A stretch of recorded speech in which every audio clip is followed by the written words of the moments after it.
כמו אשתך, זה מקום קלאסי, יש שם הכל מהכל, ככה המקום שמאגד את כל הדברים ביחד, מעולה. נחמדת.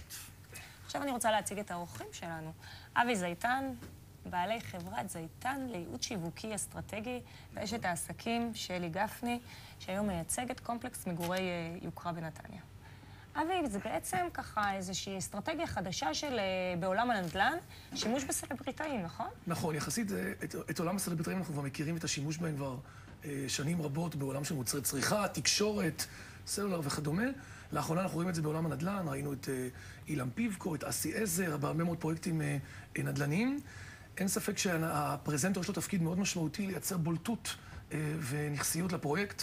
בים של פרויקטים שאנחנו בעצם מוצפים בהרבה מאוד דברים, יש באמת יכולת לחבר אוטוריטה צרכנית ולתת לה איזשהו סוג של תפקיד, לגיטימציה לפרויקט, ובאופן הזה הצרכן מתחבר יותר ויוצר הרבה יותר בולטות ונחשפות. רוצה להיות בעצם כמו הפרזנטור. אבל איזה קונוטציה אמור להיות בין אותו פרזנטור איש מפורסם לבין אותו לקוח? בדיוק, הרבה מאוד אנשי שיווק יושבים ודנים בשאלות הגדולות, איך אני בעצם בונה סיפור שיווקי לכל אחד מהפרויקטים.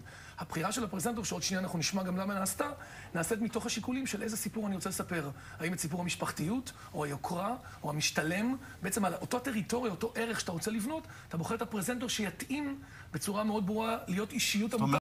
הליהוק נעשה לפי מה שאתה רוצה. אז בוא ניגע לרגע באמת בדוגמה של שלי ובעלה, שמשמשים פרזנטורים באותו פרויקט. איך את רואה את זה? אם פעם היו לוקחים דוגמנים שבעצם, מה שאומרים, יהיו קולב לדבר, אז היום לוקחים ומנחסים את כל הערכים של הפרזנטור.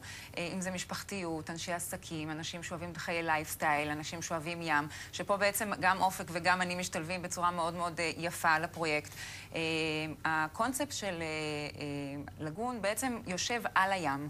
זה רצועת חוף, בעיניי אחת היפות בעולם, ויש להם חוף פרטי, יש להם ספה, יש להם, בעצם זה גם משולב תיירות ומגורים ביחד, שזה דבר ראשוני וחדשני בארץ, כי הולכים להיות שני בניינים של מגורים ושניים של בתי מלון. יש שם בתי קפה.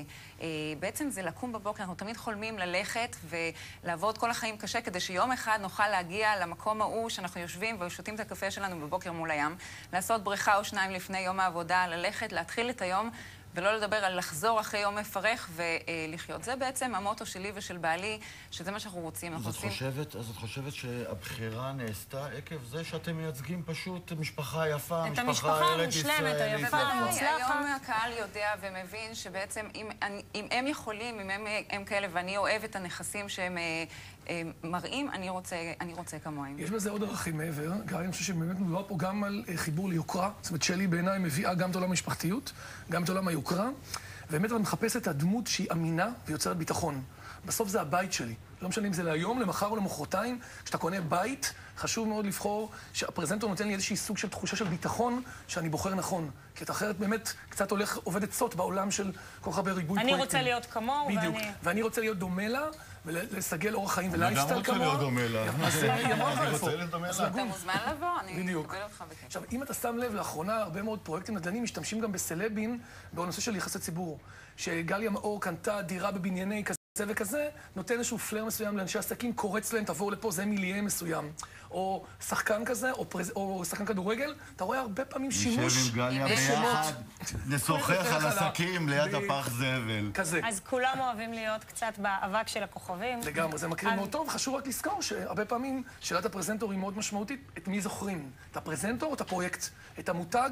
הרבה פעמים יש פרזנטורים שמקרינים או יוצרים too much בולטות, ואז אתה לא תמיד זוכר באמת.